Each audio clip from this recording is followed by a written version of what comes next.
If you are transitioning from a one-man business, so you started the business on your own, it was your idea, you started that business, you're making sales, you have a couple of customers, but you're starting to feel overwhelmed. You're at a point in the business now where you feel, I need more people, I need to build a team. How do you go about that team? Some people make the mistake of quickly removing themselves from the business. They just hire a manager. They call it a manager. They hire a manager and say, manager, I hand over this business to you, run this business. That is dangerous. Because what you've just done is that it's a sharp cutoff from the business. And many businesses don't survive it. Remember that you are the first mother and nanny of your business. So you have to midwife the leadership. You can't just turn over the business to a manager and say, manager, manage this business. No, that's not how it works. So the thing I said I'm going to share with you is that when you're thinking of a management team, there are 3 core pillars in your management that you need to set up. 3 important pillars. The first pillar is sales. Remember what I told you. All the money that your business needs, all the money you're going to spend in your business, whether to buy products, whether to manufacture, pay rent, pay salaries, your profit will come from sales. All the money that circulates in a business comes from sales. And the reason I'm a big fan of sales is that if you can figure out sales, many businesses don't need investor money if you can figure out sales. And when I say investor money, I mean the kind of money where the person comes into your business and takes 10% or 20% or 30% or 70% of your company. You give away equity. If you do a good job of cracking sales, you can raise money from your customers and you will not need investor money.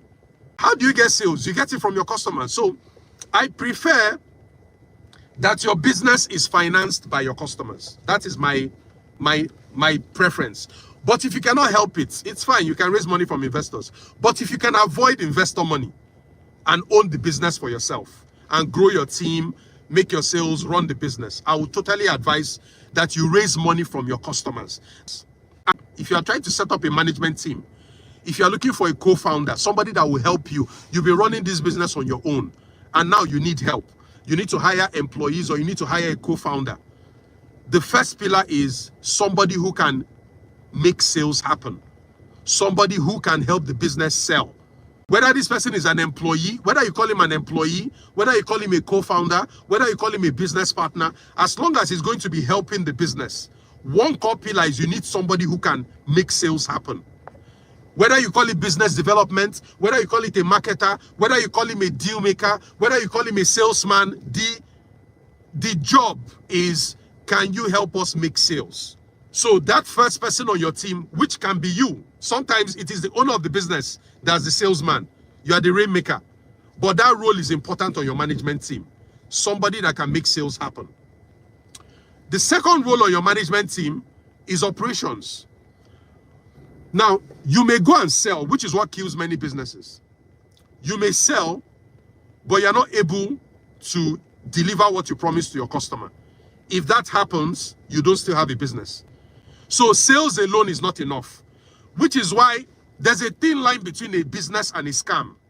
There's a thin line between a business and a scam. If you notice, scammers are very good salespeople. They will sell you on the idea, invest here, you get 500%, invest, do this, you invest $10, you get 10 million. Scammers are very good salespeople. But what makes it a scam is that they cannot deliver because there's no operations. They promise value, but they cannot deliver the value. So the job of a salesperson on your team is to promise the value that people will get when they pay you money. The job of the operations person is to deliver the value. And now there are different kinds of businesses. So I want to explain operations. Depending on your kind of business, I will break operations into 2. The first part is production. So if you're in a business that makes your product or you actively serve your customers, like maybe you're a barber shop or you're a hair salon or you're a dry cleaning business, there's a production part. Who makes the product? Who delivers the product? Production. Then the second part is what I will call administration. Who runs the office? Who makes sure things work the way they should work? Who makes sure that, whether it is hiring people, dealing with regulators, dealing with the lawyers, you need somebody in admin. So the second part, like I said, is operations. But depending on your kind of business, I will break operations into 2. Production and admin. Admin is the person who runs the office, runs the business, makes sure emails are being answered. Anything about whether you are big on branding or whatever, there's an admin person. Then there's a production person. But for some businesses, I'll just call it operations. The job of operations is to deliver the value. So their job is to make the product and make sure that the business is running smoothly. That's the job of operations. On your team, you need an operator. Somebody that is disciplined with dealing with the day-to-day of the business. So you need somebody who is an operator, somebody who can run the business. If you are not somebody who is disciplined, or you always have issues with them, you are easily bored with the day-to-day. There are people that love day-to-day. They are very disciplined. They are the ones that would deliver the budget, make sure there's always diesel. You know, all those things that, oh, there's no power, there's no diesel. That is a lapse in operations. Somebody should have known that the amount of diesel we have now will only last us 5 days. And that person goes ahead to make sure that diesel is always available. That person always makes sure that, oh, our products are about to run out. Who will call the supplier to supply? That's an operator's job. So your operator makes sure that all the wheels in your business are turning.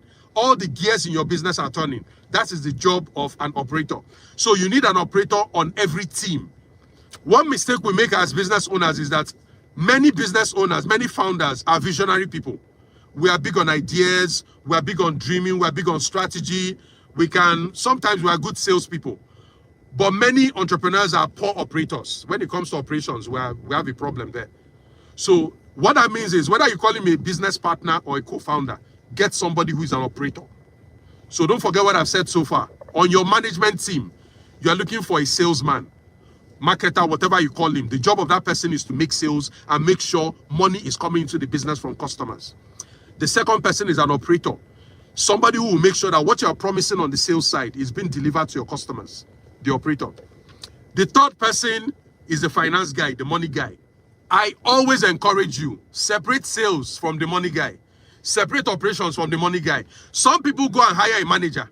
The manager is responsible for sales, operations, and finance. Guess what happens? After some time, you start to hear what? Fraud. You start to hear fraud. Why? If you allow the person who sells to hold the money and also run the business, then you've just made the person master of everything. And at some point, that person is going to deal with you. You're going to see fraud. So I always encourage, separate the money guy. And to give you an example, if you've been following things that are happening in your country, when an investor brings in money into a business, there are some things they ask for, particularly whether it's a foreign investor or a local investor. They typically ask for a seat on your board of directors, and they ask for the CFO role. For those who don't know, CFO is Chief Finance Officer or Chief Financial Officer. Essentially, that's the guy who controls the money. So there's a reason why investors want to be CFO. Finance manager is a key role because your business is about money. So who controls the money is important. And the reason why you don't want the money guy to have an eye on the sales is that sales brings in money. Finance spends money and manages money. You want to separate those roles. So when sales brings in money, it can be a check on the finance guy. Because the finance guy can say, this is how much we made. And then the sales guy will say, no, we made 50 million last month, not 10 million. That's what you want to hear. You want to hear from different angles, not just hearing from one manager or one director. No, they will, as we say in Nigeria, they will run you streets, right? So finance has to be separate. The job of finance is what? To track the money, measure the money, and monitor how it's growing. Your finance guy should be able to tell you, this is what the trend looks like. I noticed that our worst sales period is July, August, September. And how does he know? He's looking at the data. He's looking at the numbers. Your finance guy should be able to tell you, I think this product is dragging us down because the profit margin is very poor. This product is not making us a lot of money. How does he know? He's looking at the numbers. He can see the margins. I think we're spending a lot on diesel. How does he know? He's looking at the numbers. So the operations guy will say, we need diesel. Operations uses the diesel. Finance pays for the diesel. So when one person uses diesel and the other person is paying for it, you can now see what is really, really going on in your business. But if the person who uses the diesel is the person that pays for the diesel and accounts for the diesel, you're going to be in trouble. You're going to be in deep trouble. So these three pillars, sales, Marketing, whatever you call him, the guy who brings in money. Operations, the guy who runs the business and makes sure that what the salesperson is promising, your business is able to deliver. Operations. The third leg is finance. When you have a management meeting, you are the CEO. The CEO is a position you should leave last. Why? If you do a good job with what I've just told you, you're not doing a lot of work as a CEO, except from thinking, planning, and building relationships. That's what a CEO should do. When you have your management meeting, you have your sales guy, you have the operations guy, you have the finance guy. Those are the reports you're getting. Where are we on sales? Why are we not selling more? What challenges are we having with our customers? What should we do to grow our sales? You're hearing from your sales guy. And your sales guy will tell you, this is what we need to do to grow sales. Operations, what's going on? Our deliveries are not going out on time. I'm looking at our net promoter score and our reviews are going bad. What's going on? We're doing well on the sales side, but you're not delivering. What's going on? The guy will tell you, our equipment, we need to change it. We need to hire more people. We're understaffed. We're under pressure, blah, blah, blah. He tells you all this. Finance, can we do this? Do we have the money for this? Then finance will tell you, we have this, we have this. Okay, finance, how did we perform? In January, this is how we performed. This is how much we made in sales. This is how much we spent. I need to realize what's going on. On every financial statement, you have sales, income, money coming into the business, revenues, and you have costs. Those are the two forces in your business. How much are you making? How much are you spending? How much are you making? How much are you spending? Who makes the money? Your sales guy.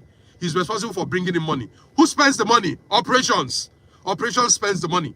So sales is telling you how you're making money. Operations is telling you how you're spending money. And finance is giving accounts. And you are the CEO. All you are doing is you are listening. You are sucking up all this information and you are able to decide. Your job is to make decisions and choose the right people on your team. That's essentially what you're doing. So that is my advice for you when you're setting up a management